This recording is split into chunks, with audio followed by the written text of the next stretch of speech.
Okay, so I think we have to end the discussion here. I want to thank all the members of the table. And Paul wants to show a short presentation on therapeutical therapy. Yeah, maybe they can stay up here because there might be some additional discussion. Okay. If that's all right. Sit down, Teresa. Do people want to stand up and stretch for a few minutes? It's warm.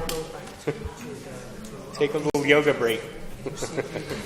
While you're doing that, though, let me just get started by saying, now because of the internet, I have a lot of families that contact me with a child that has been newly diagnosed with Jacobsen syndrome. And of course, the most common question that I'm asked is, what can I expect for the future of my child? And I always find this a very, very difficult question to answer. And I think based on a lot of what you've heard today, you now understand why. So here's the question I want to ask you, if you don't mind. And let me just back up by saying what I usually tell families is that based on my experience of what we know today in 2015, probably your child will not be able to live independently as an adult, based on what we know now. So here's the question, and if you don't feel comfortable answering, that's totally fine, but I'm just curious to know. If there were a safe medicine to use to treat your child that could give your child the ability to grow up to live independently as an adult, and you don't have to answer this if you don't want to, how many of you would be interested in treating your child with such a medicine if we had that? So how many would? How many would not? And how many aren't sure? All right.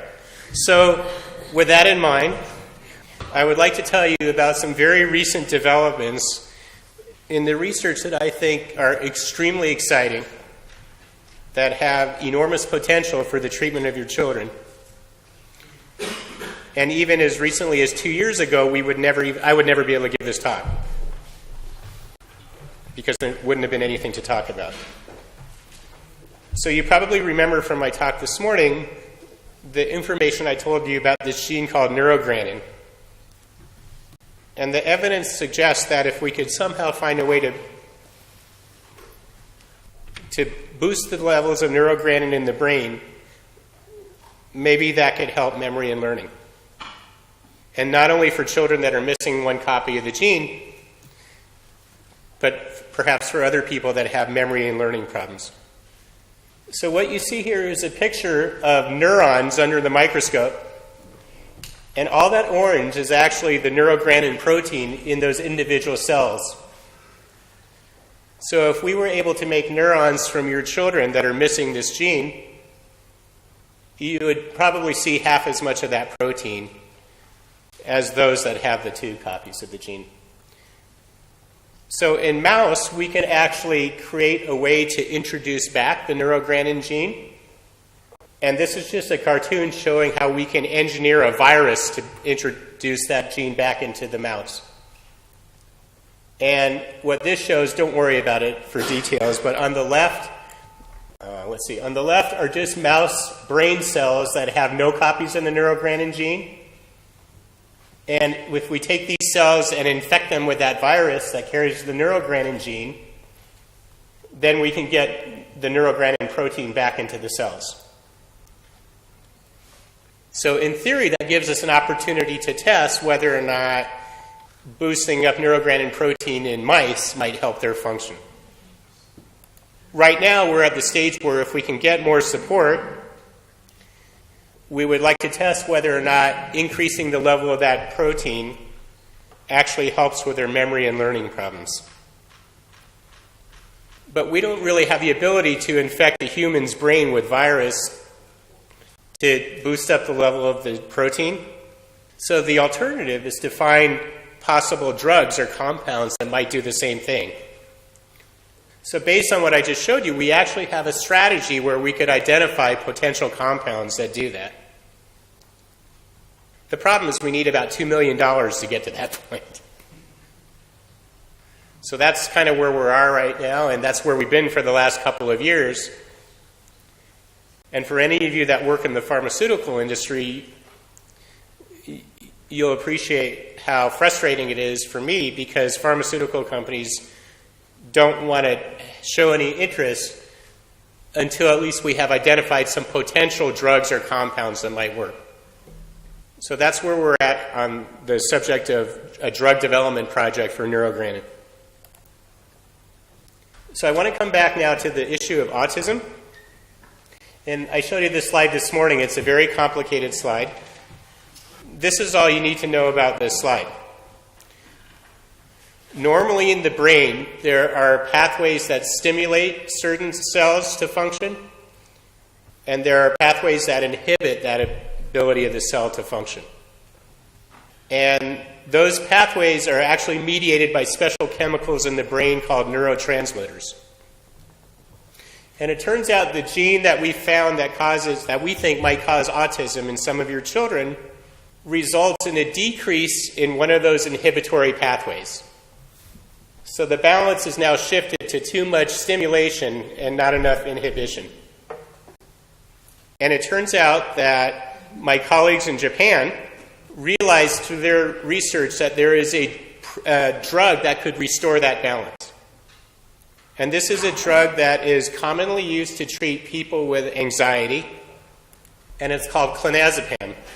And what they found is that by treating the mice that are missing this gene, that have the autistic features, treatment with a low dose of the clonazepam restores their behavior, and it seems to cure the autistic features that they have. So that puts us in a position now, based specifically on understanding the genetic cause in Jacobsen syndrome. We would like to launch a small clinical pilot study to test whether or not a low dose of clonazepam could help your children with Jacobsen syndrome that have autism. So that's update number 2. And then the last thing I want to tell you about is based on a big trial that was recently completed in the United States. And this is a little girl who was originally diagnosed with autism.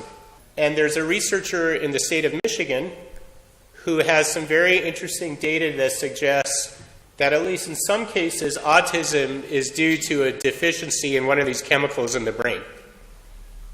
The name of that chemical is something you may have heard of. It's called serotonin. And so this little girl, Sophia, was enrolled in this study to determine whether or not a well-known drug that's been used for many years to treat depression by way of increasing up the level of serotonin in the brain might help her with her autistic features. So the paper is about to be published, but here was what was a very interesting result with this one child. It turned out that she did not have any significant improvement in her autistic features. Okay? She did not have any significant improvement in her autism, but quite surprisingly, she seemed to have a dramatic improvement in some of her cognitive function. Now, this is not a very rigorous analysis, but what they found is that over the 6-month period of time that she was treated with the drug, her so-called daily skills functioning improved by 2 years. So we are very interested in knowing whether buspirone or other drugs like it might improve cognitive function in some or all of your children, probably by boosting up serotonin levels in the brain. So again, we're limited by financial support, but if we had the support, we could start a small pilot study right now to determine if we can replicate the results that were demonstrated in that one child. So just to summarize, I think that through our research and maybe just from some blind luck, there's some great potential for drug development and for performing some clinical trials that could help your children. And as always, we're really limited at this point by financial support. So it's a very exciting time, but maybe a little bit frustrating as well. And I'll stop here.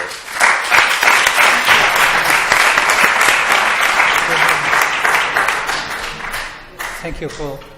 I don't know if there's just one comment, question. How would you choose patients?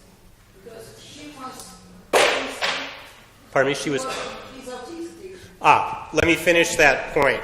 She was enrolled in the study before she was ever diagnosed with Jacobsen syndrome. Yes. And actually, any other genetic disorder would have been she would not have been allowed in the study. It was just purely luck that only after she finished the trial, she was then diagnosed with Jacobsen syndrome. Well, anyway, now if you want to make a trial Yes. in Jacobsen to see if there is any improvement with that drug, Yeah. would you choose a patient with autism or? I think as an initial... If you don't use the microphone, they cannot translate. Oh, go ahead. It's just behind you. Thank you. So I repeat. Yeah, please. This girl had Jacobsen and then autistic features and mental retardation or Intellectual developmental disability, delay. yeah. The improvement was not on autistic features. If you want to try this treatment, would you choose a child with autistic features or not? I think I would take any child that's interested in enrolling and see what happens. And without breakpoint information? Ideally, if there were 10 other children exactly like her with the same deletion size and that have autism and that's a female and that's 5 years old, Well, that would be what I'd like to start with. That ain't happening, right? So I think we take all comers, at least with a pure 11q deletion, and see what happens. The way I look at it, if we have 15 children that we enroll, and maybe only 3 of them have a response, I think that would be very important to know. What happened when you restart the medication? When you, she is still on it and continues to do well, so I don't know the answer to that question. It's a great question. The question was, what happens when you stop the medication? I think that to be sure that it's because of the medication, you have to stop it and see what happens. If she was actually, the trial was actually a crossover study. Absolutely, Yeah. you have to. Yeah, And so- blind. Yeah, and this was actually, it's a little complicated. We can talk more later over sangria tonight, but the trial was designed to be double-blinded and a crossover. She wasn't quite blinded because the mom only agreed to do the 6 month of the trial with treatment. So it's far from perfect, but it begs the question, can we replicate these results? Right. I think there's just una última pregunta y tenemos que cerrar. Lo podéis seguir la discusión luego. Vale, yo no sé quién me va a contestar porque él conoce más a Belén, pero no sé quién me va a contestar de los dos. Las características del autismo exactamente cuáles son, porque las generalizadas, yo en Belén decís que tenéis aspectos autistas, pero yo no sé si es más llamada la atención porque es muy fastidiona o si eso es autismo, porque hay cosas que tiene que son de fastidionas, pero que son también a la vez características muy generalizadas del autismo. Y también que si el hecho de pegar, eso es autismo, que exactamente qué es lo que veis o lo que ves en Belén que se diga que es autismo, porque yo no lo veo autista, lo veo una persona muy sociable, no le veo un rasgo de autismo, lo que te digo, los rasgos de autismo que le veo son para fastidiarte, ¿no? Porque no es otra cosa, ¿no? Y muy pesado. El trastorno de espectro autista, realmente, cuando se habla de autismo, no se está hablando de una sola entidad. Se está hablando de un amplio espectro de alteraciones del comportamiento y de la relación con el exterior. Y dentro de esa variación, tú tienes un amplio abanico de posibilidades que además está en continua adaptación en cuanto a su definición. Lo que DSM-4, la clasificación internacional de enfermedades, la variación 4 y lo que va a salir en la 6, en cuanto a autismo son completamente distintos porque se integran determinadas cuestiones que no son lineales en todas las personas. Básicamente, cuando nosotros hablamos de trastorno de espectro autista en general, hay que tener en cuenta que podemos estar hablando de cosas muy diferentes, pero todas tienen como base una dificultad en la relación con el entorno que te rodea, lo cual es tremendamente amplio. con unas características más específicas, y no necesariamente todo niño con retraso tiene que ser autista, ni todo niño con autismo tiene que tener retraso, ¿verdad? Pero sí que pueden estar imbricados con o sin alteración del lenguaje. En el caso de tu hermana, fundamentalmente lo que hay es una disrupción en la alteración con el entorno en algunas circunstancias específicas. Por tanto, nosotros hoy día no hablamos de autismo, porque muchas veces solamente, porque cuando hablamos de autismo, todo el mundo tiene la concepción de la película Rainman, Sí, sí. ¿verdad? Y eso es una pequeña parte de los trastornos de espectro autista. Y en otra parte tenemos individuos extremadamente huraños, que sería el síndrome de Asperger. Ni los autistas todos son inteligentísimos y aislados del mundo. Hay autistas con un trastorno, con un retraso espectacular, ni todo niño retrasado con un comportamiento raro es autista. De hecho, en la última clasificación que va a salir, entidades que clásicamente habían sido consideradas trastornos de espectro autista secundario como síndrome de Rett, ahora se sacan de la definición y se convierten en otra cosa, porque pacientes con un grado de retraso intelectual muy grave podrían considerarse autistas de manera errónea porque no se relacionan con el entorno, pero el problema es que tienen tal cantidad de retraso que su relación con el entorno es prácticamente difícil. El autismo es que es un mundo en sí, o sea, daría para... Si me permites completar un poco Claro. la definición de autismo. Just as one follow-up, I was recently speaking to an expert who does research on genetic causes of autism. He told me it's estimated that there may be 1,000 different genes that can cause autism. So think about every child that comes to your office with autism. Should we just throw one drug at him or one treatment? No. It's an amazing example of how I think at the end of the day we have to tailor the therapies to understanding the cause.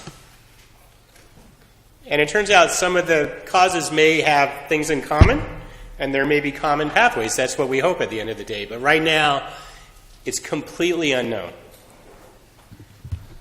No, lo Una siento. cosita que no me han contestado. Tenemos que cerrar porque es ya muy tarde.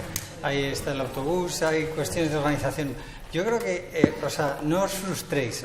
Realmente es una oportunidad de reuniros todos y luego mantener el diálogo, ¿eh?